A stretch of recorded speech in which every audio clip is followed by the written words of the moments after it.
that has a mandate of reaching people across Ontario, particularly those who are low income or disadvantaged, with the legal information they need to understand and exercise their legal rights. We've been around since 1975, but we do our work now much differently than we did however many, 45 years ago. So I'm here today to tell you about Steps to Justice. I'd love to hear your thoughts on what we're doing. It's been, for our small little organization, it's been quite the struggle to pull this together. We have been working in collaboration with many others, but I can tell you we've learned a lot. We have many things we'd like to improve, but let me tell you more about it. And I have some notes for making some more. So I might skip over some of the slides that were prepared for me. So I wanted to start by telling you, oh, my watch, looks like I have till.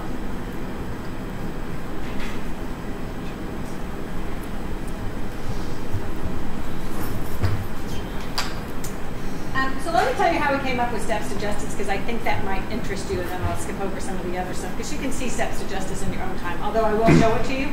So many people in Ontario experience problems with the law. They may not know there are problems with the law. They may not know they have a legal aspect. Their landlord may not be keeping their apartment in good repair. They may not be getting paid for statutory holidays. There's a range of problems. And people get started, they need help, and they get started in a whole bunch of different ways. One way they don't usually start is by talking to a lawyer.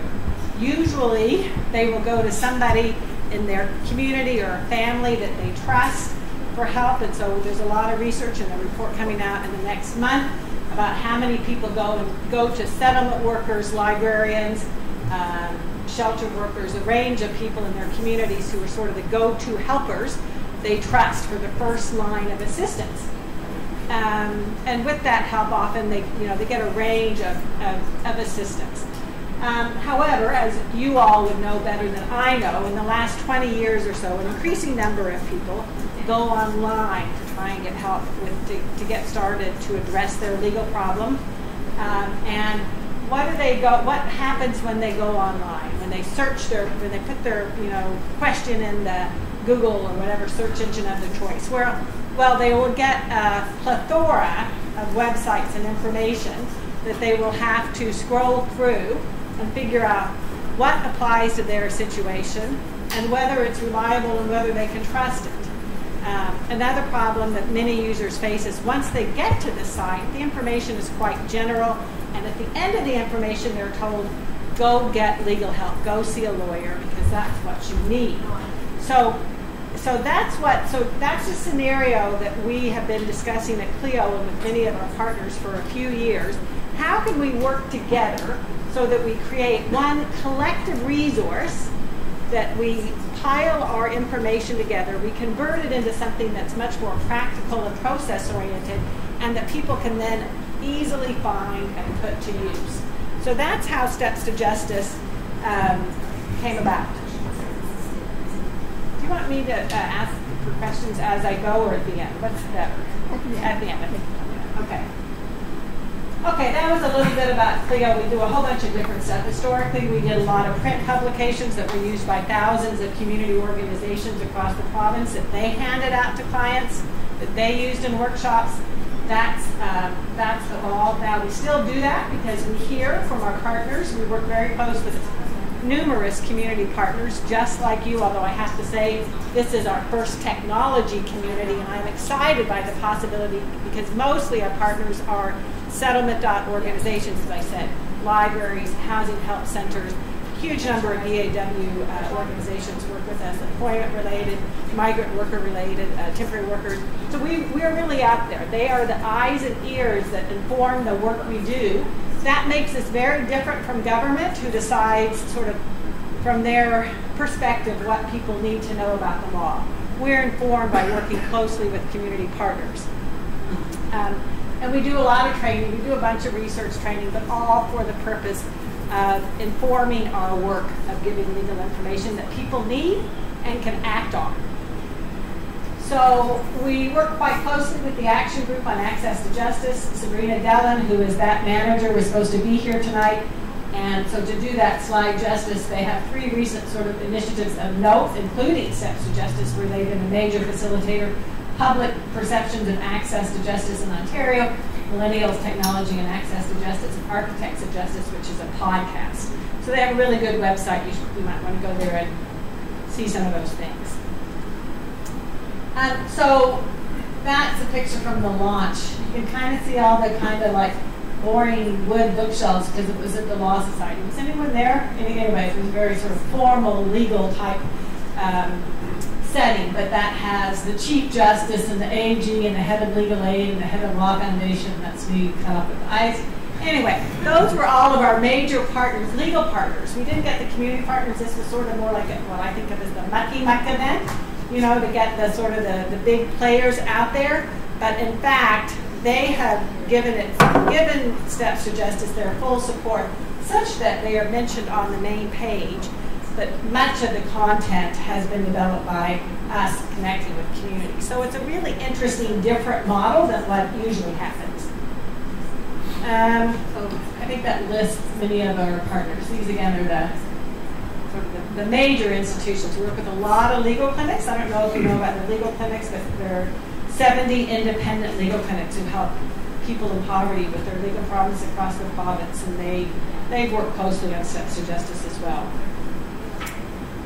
So we have seen, and this is a courtesy of some of the civic tech folks who've already been working on Steps to Justice since the launch in January 1st, 2017 to February 2018. We've seen a very steady, except on weekends, increase in traffic. I think the average is about 5,000 visitors or sessions. Just check my notes. Sessions per day. So that's very encouraging.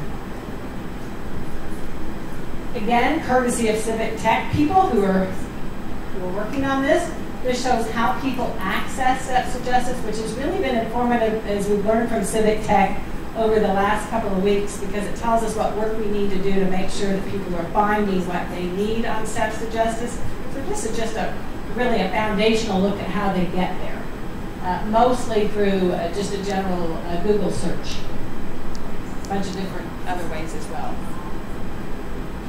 About half are again, civic tech. I can anyway name particular people, but about half the people are accessing it by mobile. This surprised us too, particularly given our profile of intended users, which are low-income, disadvantaged communities.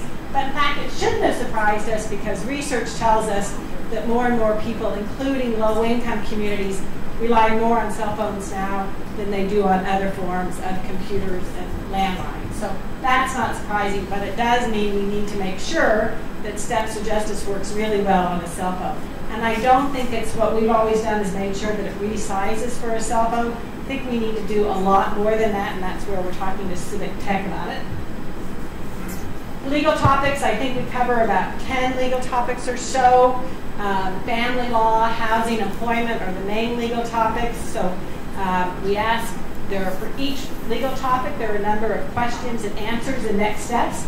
And one thing we try to do is work with communities to find out what are the most common questions that people have about the law that they're experiencing, and how are they asking the questions. They're probably not saying, things like, what application do I fill out in response to the notice of termination? They're not going to use legal language. They're going to say, I got kicked out of my apartment, what can I do? So we've been working with people on the front lines, which we're not, to find out what those questions are. So in family law, how do you get married in Ontario? How do I apply for a divorce? Employment and work, does my employer have to pay me for public holidays? Housing law, what do I do if I get evicted? That sort of thing. And for each question, there's an answer, which we try and keep short, but sometimes we're more successful than others. We have strict guidelines that are then kind of ignored by the lawyers and editors because they say they can't explain it with number of words. And then we have 3 to 5 next steps. And this is unique too. This represents how the different type of information we're giving than the type we gave 10 years ago at CLEO, because it's very practical and process-oriented. And that sort of also reflects what I said before about what people are looking for and what they expect to get when they're doing online searches. They know that it has the capability of giving them some pretty customized information, and that's what they want. So there are 3 to 5 next steps. There are direct links to some forms, checklists, self-help guides that are produced by partners. So we brought in partners' materials wherever we could. We were committed to not duplicating, but working together. And then we have a very active referral, up-to-date referral section of the site where people can click and find, good referrals in their community. That's an area where, scale of 1 to 10, I would put it about a 5. There's a lot of improvement. We were wondering whether we should be working with 211 for geolocation services. It's imperfect. Anyway, we do it pretty well, but we should be doing it better. So there you go. In terms of developing the content, which I won't bore you with, but we have so many people working on the development. We have we have lawyers and plain language editors at CLEO, and then we have content committees behind every area of law. So we have about, I think, 70 organizations working on we have about 70 organizations working on the various content committees. We have about 11 content committees. And they talk about what are the main questions, how do people ask them, the kind of thing I mentioned before. So, this, I don't know if it does it very well, but one of the unique things about Steps to Justice, and it's kind of great and it's kind of been a struggle, is the embedding function. And that means we built it so that organizations can embed the content on their site, not just link to it, but where the content appears to live or does live on their site. And they can embed content by topic area, by subtopic, by question. So it means basically the content can get everywhere. MAG can embed it, Ministry of Attorney General can embed it, Legal Aid can embed it, clinics can embed it. So far, 39 organizations have already embedded this content. The embed tool is working, again, pretty well, not perfectly. I think it was pretty new, sophisticated technology for Ontario. So there's been fits and starts and improvements. We're continuing to work on it, but it's been very well received. And sort of this content approach is very novel in the justice sector, where mostly we compete and we say, I'm going to build that, I'm going to build that, I'll build that, I'll offer that. This is, let's not compete, let's all work together to produce this big body, and then let's all put it on our websites. So it's, the justice, as I said, the justice sector is not known for working together terribly well. To me, this is like one of the best things that has happened, that they surprised me and others by getting behind it and agreeing to adopt this approach for themselves. We have live chat that helps people find what they need on the site. Doesn't give them legal advice. What do most people need? Legal advice. Okay, they're not going to get it from Steps to Justice, but we give pretty good, specific information. Sometimes, imagine this, people can't find it. We have live chat for 2 hours a day. We plan to expand it to many more hours. We need more money. It's all, complicated. I think that was about my 10 minutes. So, get involved. You already are. I don't know why I didn't put that first. You already are. Civic Tech is, because there's 3 groups supporting who have developed some great project ideas for improving Steps to Justice. Really great work that we just heard about last week. Send us your comments and suggestions. Spread the word. I did bring some old-fashioned bookmarks, but given this group, I can't imagine that they would be well received. But brought them anyway because we have piles of them. So I think that's pretty much what I wanted to cover. So questions?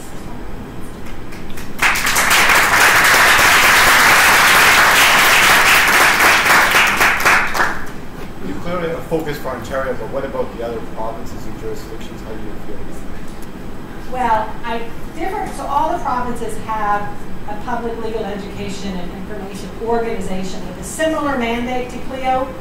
I think many are going kind of in this direction, but I don't think any of them have yet been able to pull together the collaboration that we have. So we're willing for them to take what we've done, but they have to rewrite. So much of the information is specific to Ontario. We love to share it and have it used elsewhere. Just so much work. Yeah. Just curious, how big of use is CLEO? It's between 15 and 20 people. Between 15 and 20 people. Editors, lawyers, outreach people, couple trainers. Yeah. Yes. So I guess I'm trying to. So this is very cool in terms of what I'm curious to learn.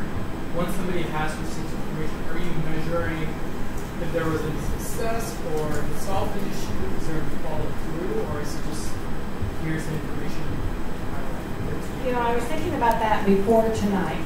Oh, hold it. I'm not going to do it. No, I just bring the microphone around. Oh, I should. Only one microphone. So, of course, we do the easy thing, and we may do it better with Civic Tech's help. But we collect a lot of information on what's used. We do user testing fairly regularly, not enough. And focus groups sometimes. We participate in those networks, and they certainly tell us when they think that we're missing the mark or not doing something well.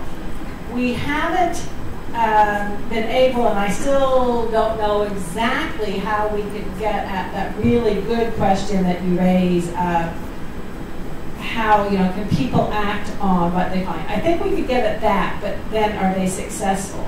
Because sometimes, of course, success in a legal issue, maybe you can have the best information in the world presented such that they can use and understand and apply it. It doesn't mean they're going to be successful in resolving their legal problem. So you get into the whole issue of how do you measure success in addressing a legal problem, and what are the factors that feed into success. So kind of no is the answer.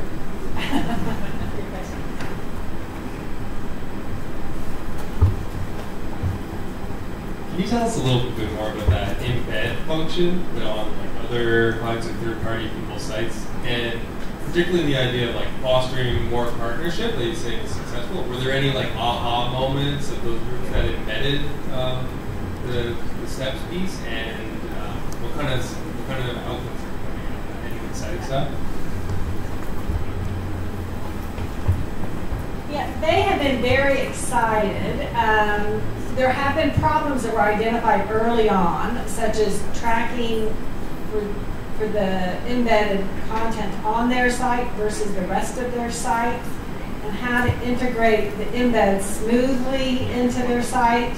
So there's been lots of, people are really pleased. I look at it and I'm like, that doesn't look so great on their site. So it doesn't work as seamlessly as it should. So not so much aha moments, mostly people are amazed they can do this. So I guess that is an aha moment. A lot of clinics have embedded on their site. The big one, I think it will be much more broadly embedded once we're getting it produced in French. And for the big organizations, they need it in both official languages. But, the embed, the place I know that has a really good embed syndication model, which I think is really the way we should be going in our online world of substantive information that we want to empower people with, is this sort of share this content, steal this content, don't try and keep it to yourself. The Center for Disease Control in the States has a really sophisticated, comprehensive syndication embedding model. And we tried to sort of, model ours on theirs. And we haven't had the resources to do it, I think, as well as we might, but we're working on it.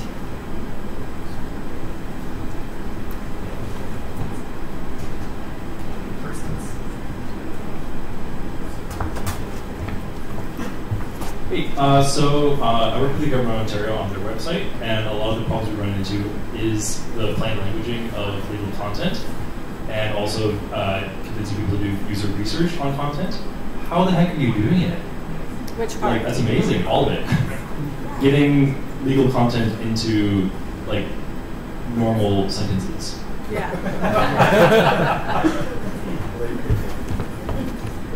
Well, okay, so CLEO is not known for being quick. We are known, in fact, Factfinder sometimes say, what the heck is taking you so long? And of course, I'm not convinced they bother to read anything we do. But anyway, it doesn't matter, they give us money. But you know, we have 3 plain language editors on staff, and their specialty is changing what the lawyers write into something that people with a grade 8 education approximately can understand. So there's this really back and forth process. About 8 times the lawyer writes sentence, the editor changes it back, forth, and then they finally get it. And then we share it with our partners who don't like the tone or something. Like it is quite the onerous process.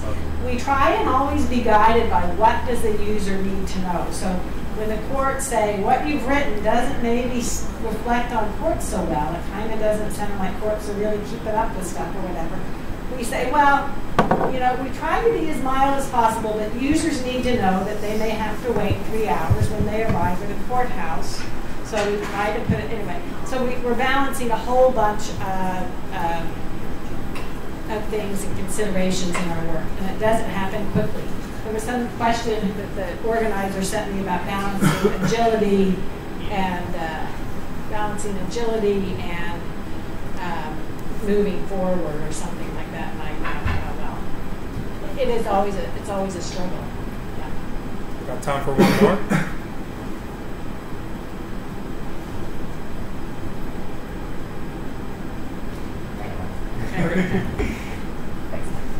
Yeah, this is super cool. Like, I like how I'm so amazed how the embedding like brought in all this collaborative behavior that was kind of being hidden there. Like, yeah, it's not possible in other ways. Is there? I know the content is like very highly like, curated and for professionals. Is there? And maybe this is just something I don't know, and it's being worked on. Is there movement toward improving the embedding and improving the translation, like allowing that the work on that project itself to be something that a community like this could help with? Like, I guess open source would be part of that. But. Yeah, no, I would love that. I mean, I think that's what we would like to do, and Mary and Avery and others can tell you how much we've been grateful for their efforts. And so you know, working on the embedding, moving towards more open source, I think it would be the way we would love to go. Thank you very much. Thank you.